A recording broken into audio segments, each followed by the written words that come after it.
مين هم المدرسين اللي انا حضرت معاهم في الثانويه عامه المراجعه النهائيه وقدرت اجيب المجموع اللي انا كان نفسي فيه وقدرت اخش الكليه اللي انا كان نفسي فيها؟ طبعا كلنا عارفين ان الوقت ده في ثانويه عامه المراجعات النهائيه بتبدا، وكل مدرس بيكون محضر السيستم بتاعه اللي يمشي فيه المراجعه النهائيه.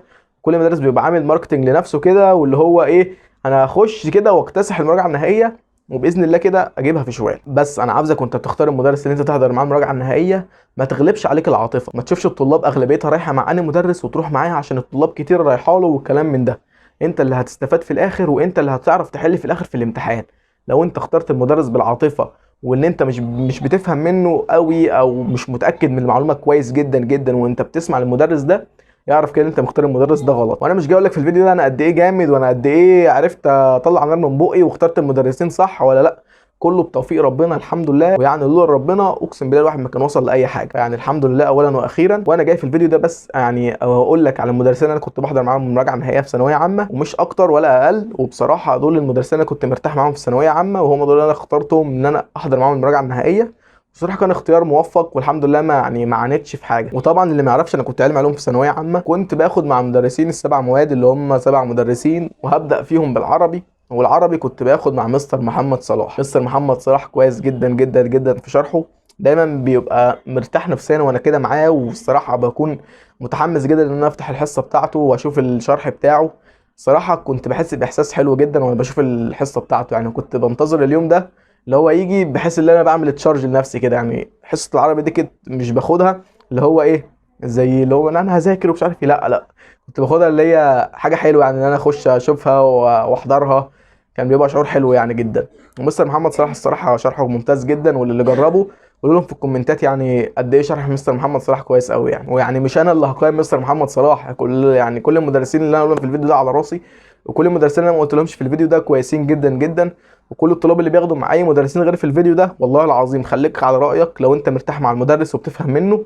ويعني ما تخليش اي حد يشتتك ولا اي حد يلعب في دماغك. انا بس بقول الفيديو ده بشاركه معاكم بحيث ان واحد يكون مش عارف المدرسين ده يعرفهم، ولو مش مجربهم يكون مجربهم من الباب ده يعني، لكن مش من اي حاجه تاني. ولا بشتتك ولا بقول لك اعمل كذا وما تعملش كذا.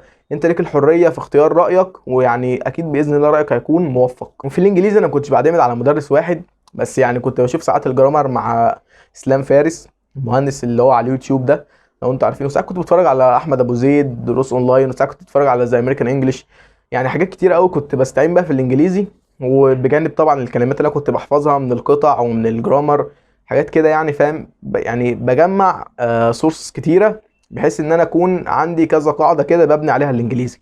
بس ده في الانجليزي. وفي الالماني انا كنت بحضر مع مستر كريم الامير في السنتر هنا في ارض اللواء. لو حد فيكم يعرف انا كنت بحضر مع مستر كريم الامير. دول كده الثلاث لغات بتوعنا. ولو انت مستفاد اي حاجه من الفيديو ما تنساش تعمل لايك على الفيديو واشترك لو انت مش مشترك، ويلا بينا نكمل. الجيولوجيا انا كنت من اول السنه لاخر السنه والحمد لله اللي انا لقيت المدرس ده، وهو جيو ابراهيم الغندور. ممكن في ناس كتير ما تعرفوش، وممكن هو مش مشهور قوي زي جيو ماجد امام، بس والله العظيم شرحه ممتاز جدا جدا جدا. والحمد لله الفيديو بتاع المراجعه النهائيه اللي انا حضرته السنه اللي فاتت اغلبيه الامتحان جه منه، والحمد لله ربنا وفقني في الامتحان كويس جدا. وكل ده بفضل ربنا في الاول وفي الاخر، بفضل مستر ابراهيم الغندور. في الفيزياء انا كنت حاضر المراجعه النهائيه مع مستر محمود مجدي. طبعا انتوا كلكم هتقولوا ازاي وانت اللي بتقول كده بنفسك دلوقتي.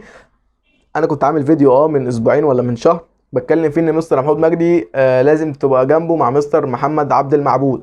والله العظيم انا لسه على كلامي ولسه عند مبدئي. انا حضرت المراجعه النهائيه مع مستر محمود مجدي عشان انا برتاح له وبرتاح لشرحه، بحب كلامه في الحصه. لكن ده ما يمنعش ان انا كنت بكمله بمستر محمد عبد المعبود، لان مستر محمد عبد المعبود زي ما قلت لك قبل كده وهقول لك دلوقتي بيخلي دماغك تكبر مع الوقت. مستر محمود مجدي بيشرح لك الحاجه على قد انت تفكيرك بيفكر ازاي. انت تفكيرك بيفكر كده والله هشرحها لك وهفهمها لك حتى لو تفكيرك كده.